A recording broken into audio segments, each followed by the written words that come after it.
나마스테 나마스카.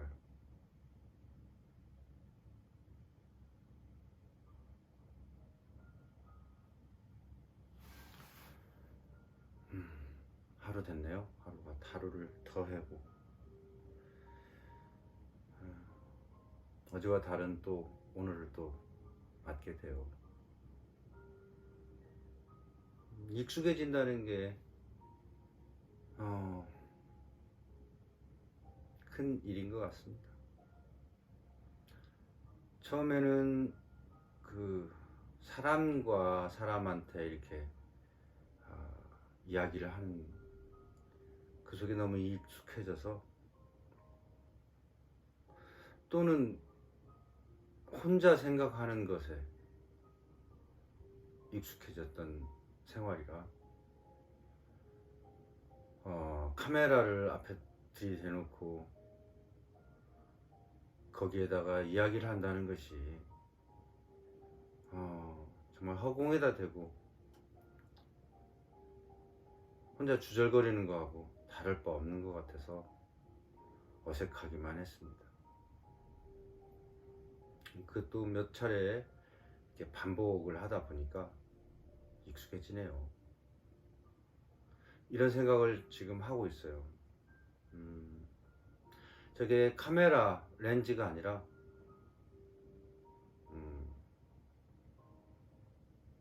시공간을 초월해서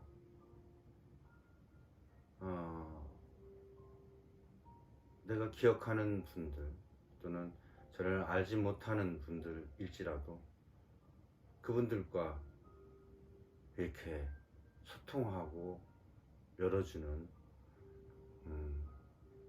창문이라니, 이렇게 생각해 보니까 그렇게 어색하지는 않네요.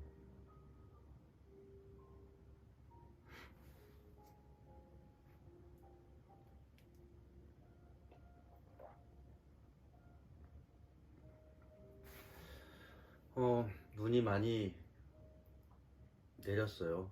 잠깐 그쳤는데 오늘 5시 조금 넘어서, 물론 그 전에도 한번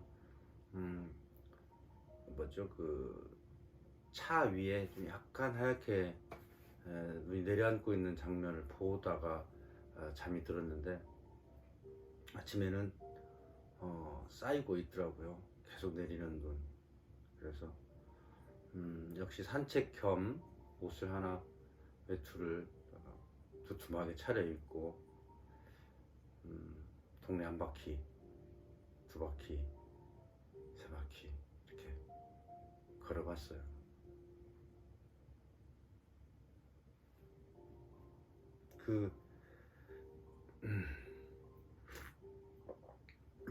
우산을 쓰고 우산을 쓰고 걸었는데요. 우산에 무게가 느껴질 만큼 눈이 쌓이고 있어서 몇 번 걸으면서 털었네요. 그저께 내려왔다가 가신 지혜나무 출판사 사장님, 이유성 선생님 부랴부랴 눈 내릴 때 걱정하면서 올라가셨는데 잘 가셨겠죠? 안부와 감사함 전합니다. 요즘 같은 시기에 책을 출판한다는 게 사실 쉬운 일 아닙니다. 왜냐하면 책을 보는 인구도 예전에 비해서 많이 줄었고요. 또는 책을 구하는 것도 쉽지 않아요. 왜냐하면 예전에는 그냥 길 걷다가 눈에 띄는 서점에 들어가서 이 책 저 책 떠들러다 보면 자기한테 맞는, 아니면 자기가 찾던, 아니면 관심 있어 했던 그런 책들을 손에 잡고는 호주머니 사정이 허락한다면 사들 것 같죠. 요즘에는 서점에 지나갈 때마다 큰 서점인데도 보면 그 안에서 책을 들고 살펴보는 사람을 거의 보기가 어려워요. 글쎄 말입니다. 어떤 분야가 요즘 같은 시기에 편하고 재밌고 좋을까요? 답이 없지요. 어쩌면 그럴 때일수록 외부에서 어떤 즐거움을 찾기보다는 왜 우리 예전 말에 그 자빠졌을 때, 넘어졌을 때 쉬어가지 뭐 하는 그런 말이 있었죠. 조금 그 행동 반경이 줄어들고 사람과의 만남의 시간이 적어질수록 익숙하지 않죠. 그 외로움 같은 것들. 그때 달래줄 수 있는 책이 친구가 되지 않을까 해요. 물론 요즘 같은 시기에는 TV, 유튜브, 그리고 오락 프로그램, 아니죠, 게임이라고 할게요. 이런 것들에 그 심취해서 시간을 보내기도 합니다. 자기 각자가 즐거워하는 거 찾으면 되죠. 그런 것도 저는 유행처럼 따르지 않았으면 한다는 거. 자기의 주관은 누가 만들어주는 것이 아니고 스스로 자기가 이렇게 찾아내고, 그거 속에서 어떤 이렇게 깊은 이해안을 찾는 거, 그게 정작 필요하지 않을까 해요. 책이라고 한다고 해서 모든 걸 다 전달할 수는 없죠. 다만 오래오래 누적되어 왔던 이 정신적 영역들이 활자화되고 대중화되고 어떤 특정한 사람들의 소유물이 아니라 고르게 나눠진다는 점, 괜찮은 거죠. 글쎄요, 무겁게 모든 것을 얘기하고 가져가려고 하는 의도는 없습니다. 좀 놀다가 자고 하는 게 제 생각이니까요. 그냥 놀려면 어떻게 놀 것인가, 이 부분도 내가 즐겨하는 부분, 내가 즐겨하는 것들을 좀 찾아내보자, 끌어내보자. 나도 모르는 잠재력이 있을 수 있고 느터지게 개발되어지는 능력도 있을 수 있고요.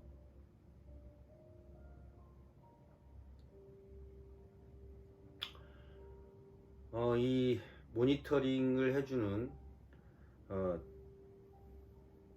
사람들, 친구들이 있어서 감사함을 느낍니다. 어떤 사람들은요, 깊은 산속이나 어디 강가나 이런 자연 속에서 이야기하는 걸 편하고 재밌어 하고요. 또 어떤 분은 이렇게 그 고정된 공간에서 이렇게 이야기하는 것을 좋아하는 분들도 계시더라고요.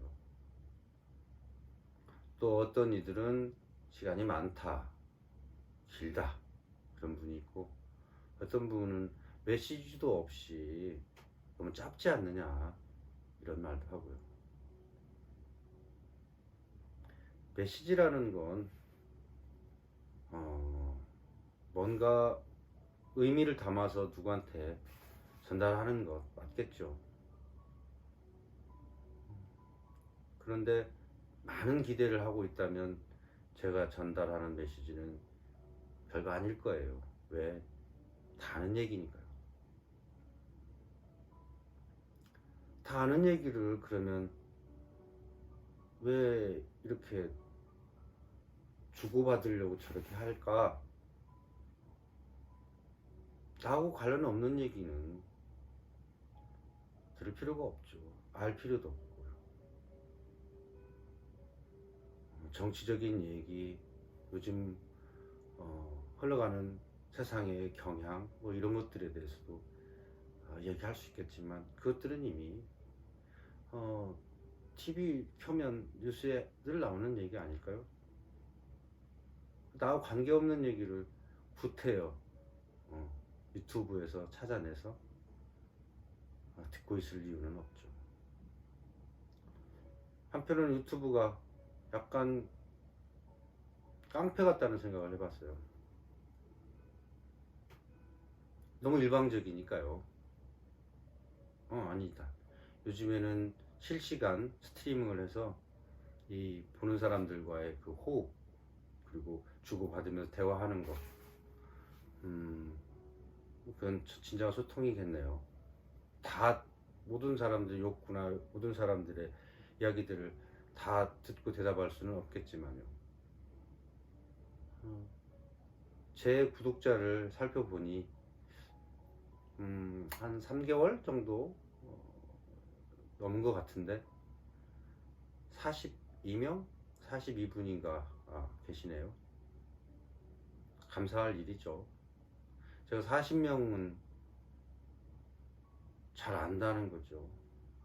그분이 나한테 관심을 가져줬고요. 그래서 멈추지 않고 다시 한 번씩 이렇게 이야기하는 시간 만들어봐요.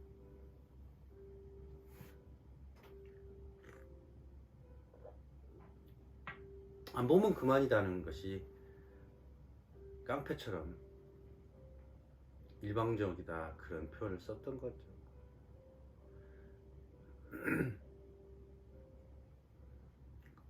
저도 그렇게 서운하지 않고 나한테 아까운 시간이다 라고 생각하면 빠져나가면 그만이니까 좀 괜찮은 방법 아닌가요?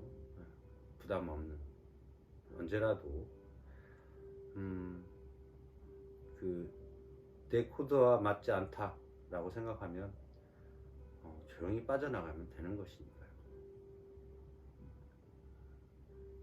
그 모니터링을 참조하면서 제가 좀 뭐랄까 고쳐야 될 부분, 수정해야 될 부분 이런 것들을 참고하겠지만 사실 또 저는 저 나름대로의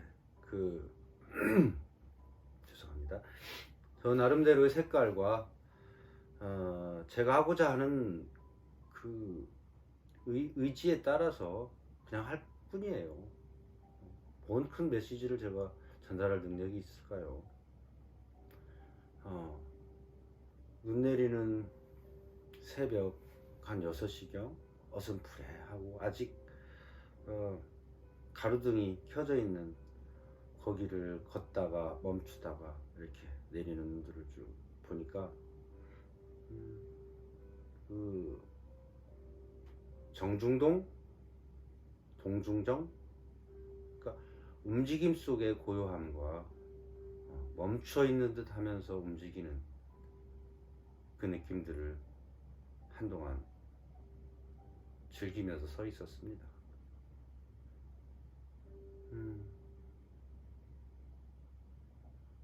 제가 하는 그 방향이라고 할까요? 이런 유튜브는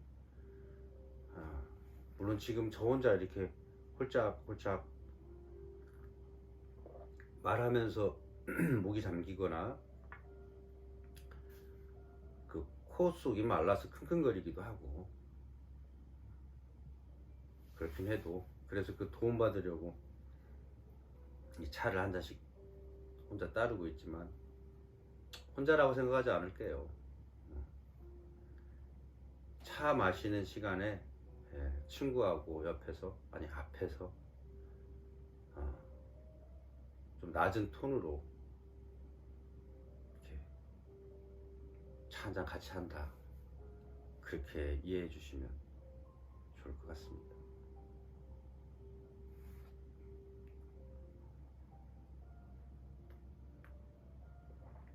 자체요.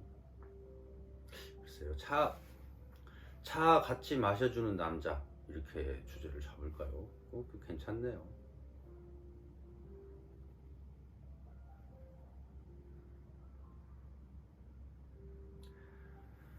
그런 질문들을 예전에 좀 받아요. 그 요가를 했다며 친구들한테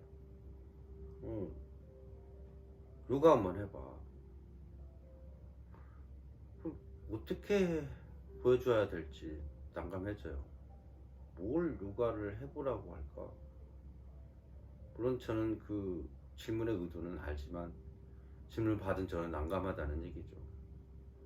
그 사람이 생각하는 요가는 대략 어떤 육체적으로 이렇게 일반적이지 않는 몸짓 동작들을 해보라고 하는 거니까요. 아마도 그렇게 분명히 알고 있을 거예요. 뭐 물론 저도 처음에는 그 오해가 컸고요. 누나가 요가원을 하고 있었을 때 그 요가원에서 고등학교 1학년, 2학년, 3학년을 다 다녔네요. 요가원 안에서 일어나는 일들, 그리고 누나가 지도하는 요가, 이것들을 계속 지켜봤죠. 소위 요가원 공간 방 하나 한쪽에 있는 곳에서 학교를 다니면서 요가하는 시간대 그 사이를 뚫고 방으로 들어갔다 나왔다 해야 되는 불편함, 억지로 또 요가를 따라서 해야 되는 그런 것도 있었고요. 거기에서 말하는 요가는 항상 어떤 동작이었어요. 대부분 아줌마들이어서 그 사이에 아주 젊은 어린 그 학생이, 남학생이 그 자세를 같이 한다는 게 썩 쉽지만은 않았습니다.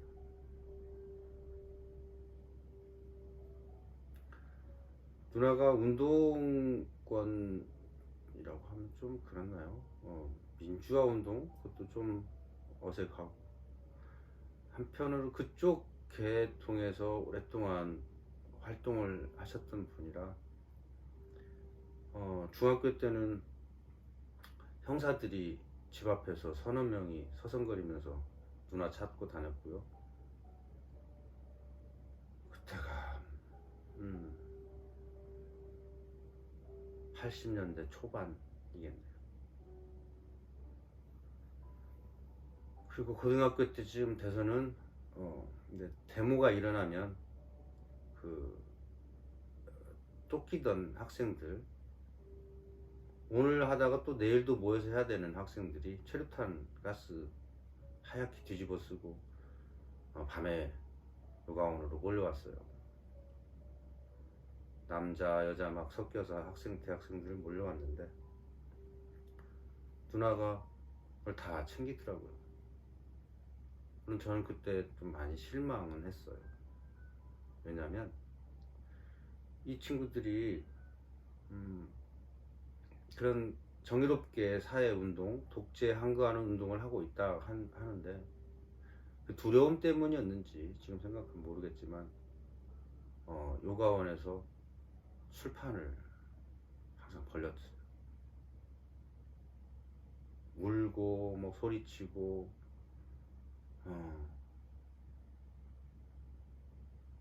싸우고, 아침에 보면 널브러진 그 먹다만 찌꺼기들, 오바이트한 것들, 그리고 술병, 나뒹구는 술병, 그리고 담배, 꽁초들 아무렇게나 흩어져 있는, 그 속에 또 일부는 또 어딘가를 갔고요, 일부는 남녀 할 것 없이 이렇게 뒤에 엉켜 있는 그 모습이 정말 저는 싫었습니다.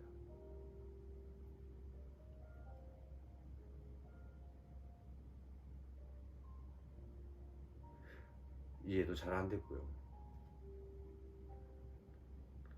그 어떤 명분이나 그들이 하려고 했었던 것들이 컸을지라도 저는 그건 앞뒤가 안 맞다고 생각했기 때문에 되게 불편해했습니다. 물론 그 청소하는 것은 제 몫이기도 했고요. 좋아 보일 리가 없었겠죠.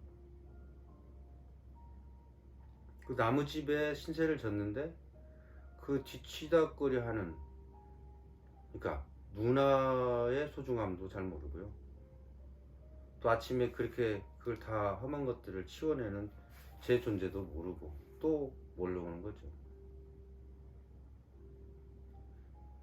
당연한 듯이 그것도 싫었습니다.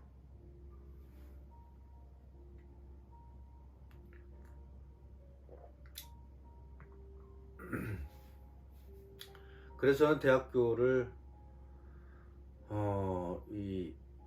이런 그 사회운동적인 부분보다는 조금 더 제 쪽에 가깝겠지만 어수선한 사회보다는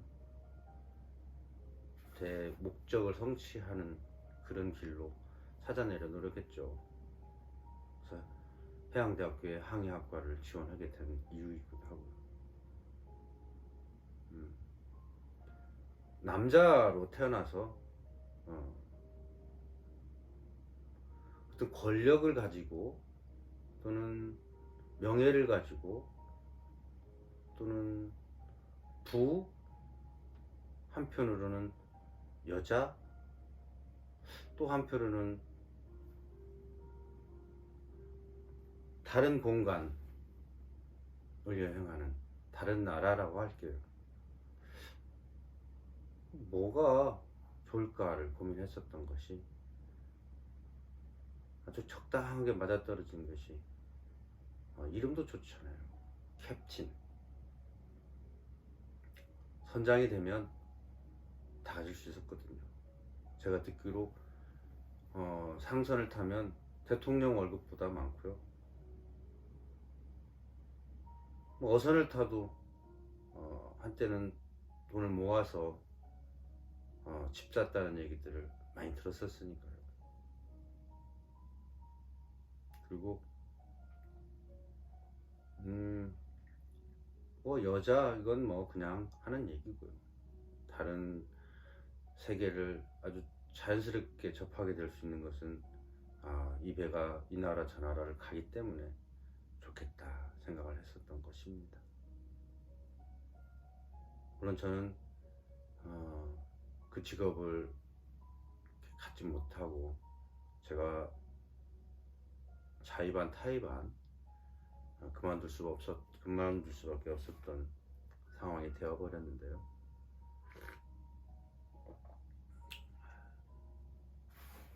처음에는 굉장히 아쉬움이 컸습니다. 왜냐하면 다른 대안을 생각해 놓지 못했기 때문에. 그 젊은 나이에 그 방금 말씀드렸던 그 누님의 응원에 힘입어 한 23살인가 4살인가 그 정도의 나이에 인도를 처음 가게 된 거죠. 거기서부터 조금씩 깨져가는 것들과 한꺼번에 와장창 무너지는 것들, 그 혼란스러움을 겪으면서 견뎌내려고 무던히도 했었습니다. 그런데 너무 젊은 나이에 너무 험한 배낭여행을 해서인지 몸이 망가졌어요. 먹지를 못했거든요. 왜냐면 이게 음식이 저하고 너무 안 맞아서, 먹으면 그 비위생적이었는지 어쩐지는 모르지만 바로 쏟아내는, 배탈이 늘 있는, 물도 제대로 못 먹을 정도로. 그래서 겨우 바나나하고 길거리에서 사 먹는, 기찻간에서 파는 소금 찍어 주는 그 오이 이런 걸로 때운 것 같습니다. 그러다 보니까 체력이 급격히 소진돼서요, 한 3개월 여행하고 쓰러져서 유학생이 거의 수습해서 저를 한국으로 되어보냈죠. 그 전에 들렸던 곳이 캘커타에서 동북방으로 한 200여 킬로 이 정도 올라가는 작은 동네, 정말 시골이라고 밖에 볼 수 없는 그런 동네에 국제대학이 있었습니다. 산티니케탄이라고 하는 평화의 마을이라고 번역할 수 있겠네요.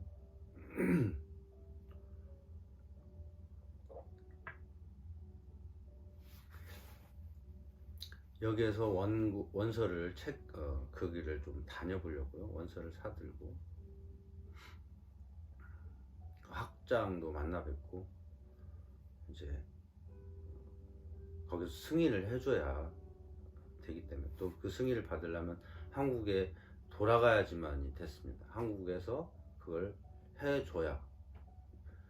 그리고 한국에 있는 인도 대사관에서 이것을 스탬프를 찍어줘야 되는 여러 가지 절차가 있어서 어쨌든 한국에 돌아올 수밖에 없었는데요. 그 후로 이제 집안 사정, 형님이 일을 하는데 굉장히 어려운 상황에서 제가 꼭 필요하다고 해서요. 그리고 또 그 일을 일정 기간 도와주면 그 원하는 공부를, 유학을 보내주겠다고 해서 제가 그 일을 돕다 보니까 본의 아니게 그 일을 계속 하게 되고, 저는 유학의 기회를 잃었어요.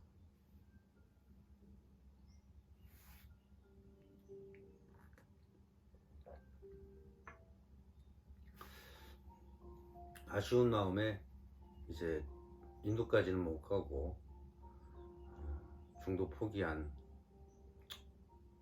그런 공부를 하고자 이 대학 저 대학 야간이고 뭐고 이렇게 다녀봤던 거죠. 그래서 여러 가지 과들을 경험하고 졸업했습니다. 가방끈을 길게 늘리려고 하는 의도보다는 그런 것에 관심이 있었기 때문에 좀 알려고 했었고요. 지금 돌아서 생각해보면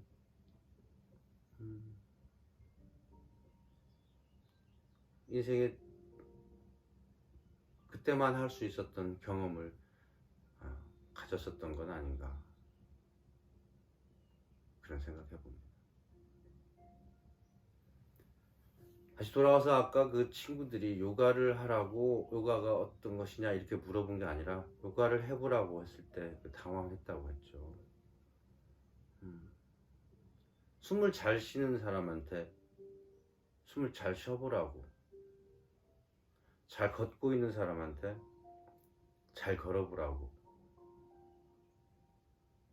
하는 것과 뭐가 다를까요?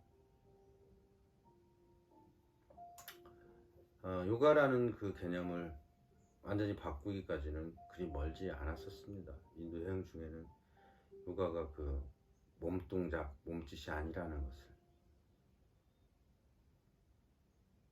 아까 그 작은 소도시 산티니케탄이라고 하는 소도시 국제대학은요, 예술대학이에요. 미대나 음대 이런 쪽에서는 상당히 권위를 가지고 국제대학인 명성을 날리고 있는 시점이었는데요. 학교는 정말 어울리지 않게 작은 동네인데도 불구하고 어마어마한 교정을 가지고 있더라고요. 그냥 학교가 아니라 어마어마한 큰 정원 같은 느낌?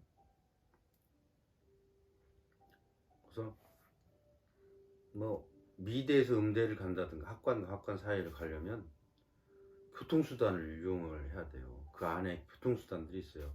자전거, 릭샤라고 해서 자전거에다 뒤에다 싣고 이렇게 가는 거. 그 다음에 손으로 끄는 릭샤도 있고요. 오토바이 릭샤도 있고, 그건 조금 더 비싸고. 그 정도로 넓어요. 그러니까 자전거 릭샤를 뒤에 타고 걸을 수도 있겠지만 너무 멀기 때문에 그거 타는 게 좀 좋아요. 그 앞에 사람은 고생스럽지만 뭐 돈을 버니까요. 물론 큰 돈은 아닙니다. 그때 당시 우리나라 돈으로 하면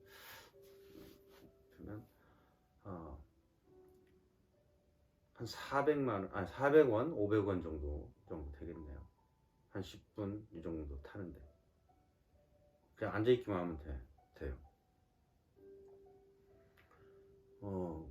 그렇게 돌아와 봤는데 그 한국 분이 한 분이 계셨어요. 그분한테 좀 조언을 받으려고요. 기숙사를 물어물어서 찾았는데 그냥 조언보다는 되게 그 어려울 거라는 거, 언어부터 영어를 잘하냐고 해서 잘 못한다고 그랬더니 영어부터 해서 여기 이렇게 사는 그 패턴 이런 것들이 쉽지 않을 거라는 거, 너무 외롭다는 거. 그런데 선생님은 잘 견디고 계시네요. 그랬더니 늘 힘들다고 하시더라고요. 박사과정을 공부하셨었는데 그 후로는 뵌 적이 없어서 잘 공부 마치고 한국에서 잘 하셨는지 잘 모르겠어요. 이름도 잘 기억이 안 나요. 그 학교는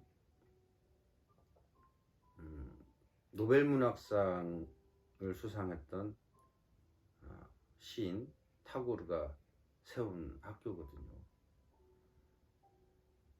그 타고르 자체가 부유한 학자 집안, 브라만 학자 집안에서 태어나서 뭐 어려움 없이 잘 살았던 사람이에요. 돌아가실 때까지.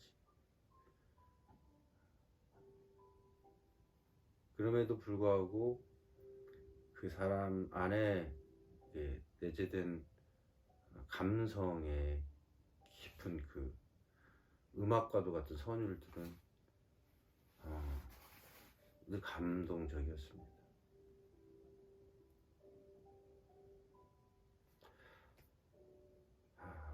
그분의 정신과 영감, 그리고 인간이 가지고 있는 가장 겸손함, 내려놓음, 이게 바로 타고르의 시입니다.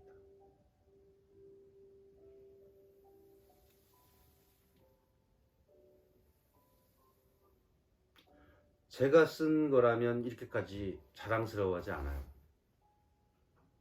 부족함이 많을 테니까요. 그런데 타고르의 시는 제가 이 책을 새로 이렇게 세상에 소개할 수 있다는 것에 대한 굉장한 그 설레임과 그리고 영광스러움, 또 자랑스러움이 있어요.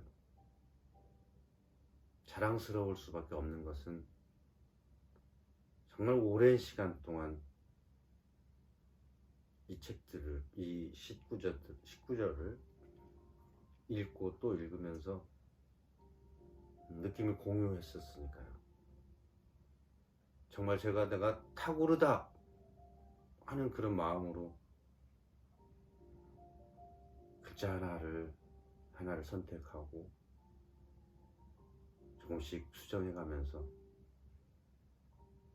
드디어 제 이름과 함께 들어간 타고르의 기탄살리가 완성됐습니다.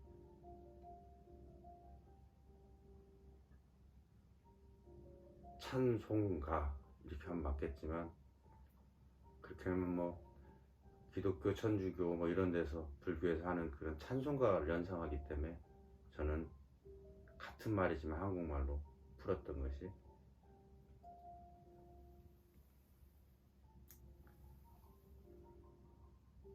신께 드리는 노래입니다.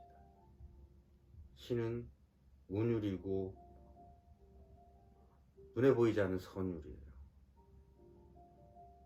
그 느낌을 그대로 이어보고자 많이 노력했습니다. 그래서 자랑스러워요. 거의 내가 쓴 것 같아요. 정말로. 만약 이 책에 대해서 약간의 의심을 가진다면, 이미 번역되어 있는, 한국에 번역되어 있는 기탄잘리가 한 여러 권 있어요. 그 책 어쩌면 다 이렇게 소개는 안 됐겠지만 중간중간 소개되어 있을 겁니다. 인터넷에서. 그것과 한 장만이라도 비교해 보시면 왜 굳이 저 책을 또 번역했을까, 그걸 알 수 있을 거예요. 잘못됐다, 틀리다가 아니고요, 다른 의미로요. 원작자보다 잘하겠습니까마는 가장 처음에 불렀던 그 원곡 가수에 비할 수는 없겠지만, 편곡하고 느낌 바꾸어서 또 다른 가수가 불러도 또 좀 더 약간 색다른 맛을 느낄 수 있잖아요. 그 사람마다 같은 노래를 불러도 느낌이 다르듯이, 제가 이어보는 걸로 보신다면 더 막힘없이 마음에 잘 이렇게 파동처럼 공감할 수 있지 않을까, 그런 기대가 큽니다.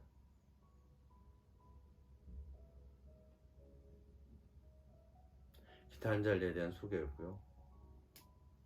요가를 했던 사람으로서 이 파고의 깊은 의식세계 속으로 같이 여행을 하다 보니까 여기서 말하는 신, 이분이 생각했던 신과 님은 동의어입니다. 그리고 님은 우리가 어디 뒤에 붙이는 존칭어에 선생님, 누구님 이렇게 붙이잖아요. 존칭입니다. 마음속에 담은 존경의 표현의 한 부분이고, 그리워하는 부분이 될 수도 있겠네요.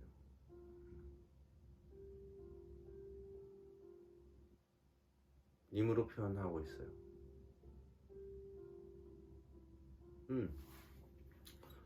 오늘 또 기념으로 한 장은 그냥 눈 감고 이렇게 열어볼게요. 오, 안경이 없어서 읽어질까 싶습니다. 제가 책을 이렇게 내면서 책은 만들어졌지만 잃어버린 부분이 엄청 빠른 시력이거든요. 글씨가 세 줄로 보이지만 한번 읽어볼게요. 메마른 날의 탄식. 아, 나의 신이여. 메마른 내 가슴에 비 내리지 않은 날이 이미 오래입니다. 향팍해진 지평선에는 얇은 구름 한 조각 보이지 않고 저 멀리로부터 소나기 한 줄 내릴 기미조차 없습니다. 만일 당신이 진정 원하시는 것이 이것이라면 죽음처럼 어두운 성난 폭풍우를 주시고 당신의 번개 채찍을 이 하늘의 저쪽 끝까지 휘둘러 온 세상이 놀라도록 해 주십시오. 그러나 나의 주인이여, 다시금 온 세상을 가득 채운 이 열기를 부디 거두어 주십시오. 아버지가 노여워하던 날 눈물 짓던 어머니 얼굴 같은 은총의 구름이 저 위로부터 아래까지 드리우게 해 주십시오.